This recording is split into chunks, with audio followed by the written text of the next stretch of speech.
India और Australia का जो पांचवा टेस्ट चल रहा है वो क्रिकेट मैच नहीं चल रहा, वो बुलेट ट्रेन की तरह फास्ट चल रहा है। बुलेट ट्रेन की तरह आया मारा आउट हुआ, आया मारा आउट हुआ। मतलब दोनों टीम को जल्दबाजी है, दोनों टीम को। मतलब मेरे को ये समझ में नहीं आ रहा है कि ये मैच 5 दिन का है या मैच 5 ओवर का। इतना फास्ट क्रिकेट तो T20 नहीं चलता है जितना फास्ट इंडिया और ऑस्ट्रेलिया के बीच जो मैच चल रहा, पांचवा टेस्ट सीरीज वो चल रहा। इंडिया 144 का लीड ले चुका है और 4 रन अगर और जोड़ दिया जाए तो 148 का लीड ले चुका है और 6 विकेट गिर चुका है। अब ये मैच समझ में नहीं आ रहा है कि ये इंडिया के फेवर में है या ऑस्ट्रेलिया के फेवर में है, क्योंकि चौथा इनिंग ऑस्ट्रेलिया को खेलना है और ये पिच अब नॉर्मल पिच नहीं रह गया। इस पर रन बनाना थोड़ा सा टफ है, जिसके वजह से इंडिया पूरा अटैक किया। लेकिन प्रॉब्लम यह है कि क्या 140 रन सफिशियंट है? 6 विकेट गिर चुका है। अगर कहीं 20-25 रन पे इंडिया ऑल आउट हो जाता है तो फिर इंडिया 160-170 रन इंडिया को डिफेंड करना होगा, जो कि 160-170 रन बहुत ज़्यादा स्कोर नहीं होता। कहीं भी एक छोटा सा पार्टनरशिप जो है वो 160 और 170 के पास पहुंचा देगा।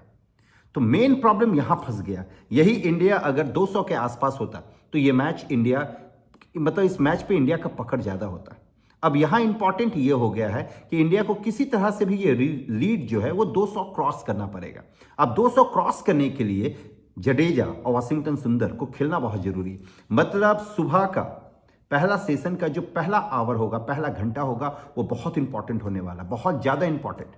क्योंकि विकेट तो गिरेगा, ये कंफर्म है। क्योंकि बॉलैंड का जो बॉलिंग हो रहा था उसको देख के ही पता चला था कि पिच में कुछ है। कभी उसका बॉल अप बहुत ज़्यादा हाइट, एकाएक मतलब हाइट पकड़ रहा था और बहुत बॉल स्विंग भी हो रहा, तो यहाँ विकेट तो गिरेगा। यहाँ पे 100 मतलब 200 के आसपास का टारगेट भी अगर ऑस्ट्रेलिया को मिलेगा ना, तो 200 के आसपास का टारगेट भी ऑस्ट्रेलिया के लिए आसान नहीं होगा। भले वो जीत जाए वो अलग बात है, लेकिन आसान नहीं होगा। इंडिया का भी बॉलर है, अगर जसप्रीत बुमराह फिट हो गए तो ऑस्ट्रेलिया के लिए 200 रन का भी टारगेट अच्छा खासा चैलेंजिंग होगा। लेकिन सवाल ये उठता है कि इंडिया 200 रन बना पाएगा कि नहीं बना पाएगा। लेकिन जो भी है, आज ऋषभ पंत का जो इनिंग था, अरे लाजवाब इनिंग। अगर वो बंदा 5 ओवर और खेल जाता तो आप लोग समझ सकते हैं कि ऑस्ट्रेलिया का क्या हाल होता। ऑस्ट्रेलिया अगर वो 5 ओवर खेल जाता तो 50 रन जरूर और बना जाता। वो लाजवाब बैटिंग, मतलब इतना मूड में बैटिंग करना, ऑस्ट्रेलिया को पूरी तरह से डोमिनेट करना, टेस्ट में इस तरह से डोमिनेट करना उसके बॉलर को, उसके देश में जाकर, वो भी सिडनी में और ऐसे पिच पे, ये बहुत बड़ी बात है, बहुत बड़ी।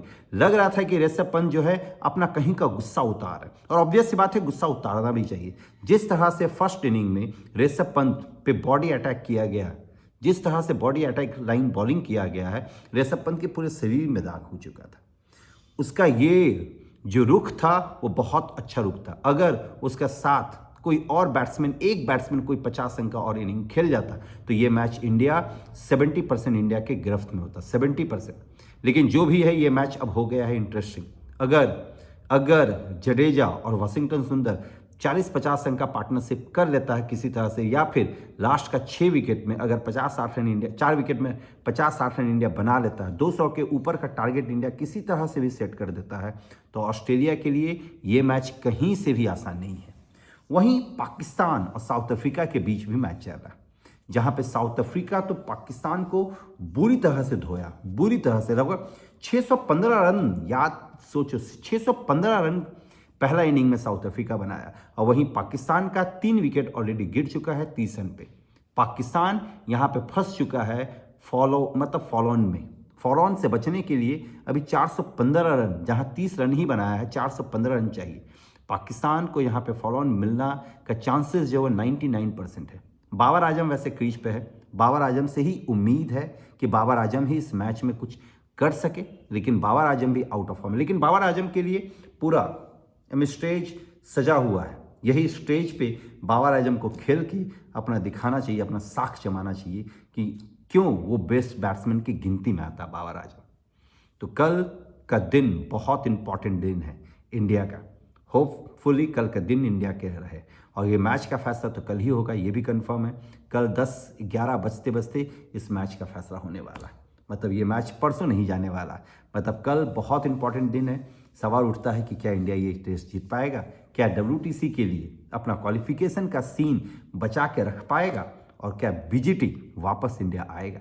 ये कल का पहला सेशन बहुत इंपॉर्टेंट है और वही बताएगा कि कल क्या होने वाला है। तो कल मिलते हैं, इंडिया और ऑस्ट्रेलिया का मैच का जो रिजल्ट आता है उस पर कुछ बातें करेंगे और पाकिस्तान और साउथ अफ्रीका से रिलेटेड मैच पे भी कुछ बातें करेंगे।